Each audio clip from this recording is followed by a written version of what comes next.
चलिए अगली खबर का रुख करेंगे, जहां एमपी सरकार शासकीय कर्मचारियों की हितैषी सरकार है। सरकार कर्मचारियों के लिए लगातार काम भी कर रही है और यह बात मध्य प्रदेश के मुख्यमंत्री डॉक्टर मोहन यादव ने कही। सीएम ने कहा कि हमारी सरकार शासकीय कर्मचारियों की हितैषी सरकार है और हमारी सरकार ने शासकीय कर्मचारियों के भत्ते बढ़ाने का काम किया है। लंबे समय से शासकीय कर्मचारी इसकी मांग भी कर रहे थे और हमारी सरकार सभी वर्गों के विकास के लिए काम कर रही है और अधिकारियों कर्मचारियों के भत्ते बढ़ने से शासन पर करीब 1500 करोड़ रुपए का भार आएगा, लेकिन हमारी कुशल वित्तीय प्रबंधन से हम इसको दे रहे हैं और बजट में भी इस बार हमने कोई नया कर नहीं लगाया है और इसके बाद भी 16% जो बजट है वो हमने बढ़ाया है।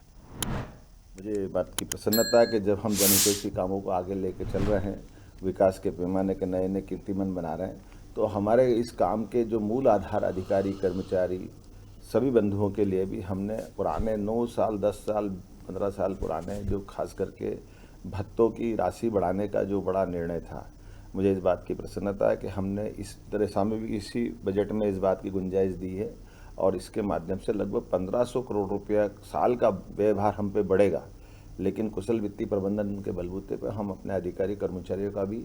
बराबरी से ध्यान रखेंगे और खास करके सरकार, अधिकारी, कर्मचारी, जनता सबकी मनोभावना के साथ एकता के साथ एकजुट होकर चले, इस भावना से हम बढ़ रहे हैं। जो हमने बजट भाषण में कहा था, बजट में प्रस्तुतिकरण में कहा था कि हमने 1 रुपया भी टैक्स नहीं लगाया, लेकिन 16% से ऊपर हमारा बजट हमने नया बड़ा बनाया है और ये व्यवस्थाओं के बलबूते पर अधिकारी कर्मचारियों और आप सबकी भावना के हिसाब से सरकार सब दिशा में समान रूप से अपने सारे टारगेट पूरे कर रही है। मेरी अपनी ओर से प्रदेशवासियों को बधाई। यशस्वी प्रधानमंत्री के नेतृत्व में जो उनने हमारे सबके लिए कहा है कि डबल इंजन की सरकार चलेगी, तो ये डबल इंजन की सरकार इसी प्रकार की व्यवस्थाओं के बलबूते पर सुशासन में, केंद्र सरकार के मार्गदर्शन में, उनकी नीति आयोग के निर्देशन के हिसाब से हम एक एक विभाग की बारीक मॉनिटरिंग करते हुए उस दिशा में आगे बढ़ रहे हैं। ऐसे ही वीडियोस के लिए लाइक करें, शेयर करें, फॉलो करें, YouTube पर जाकर सब्सक्राइब कर बेल आइकन दबाना ना भूलें और ताजा अपडेट्स के लिए स्वदेशलाइव.com पर जरूर जाएं।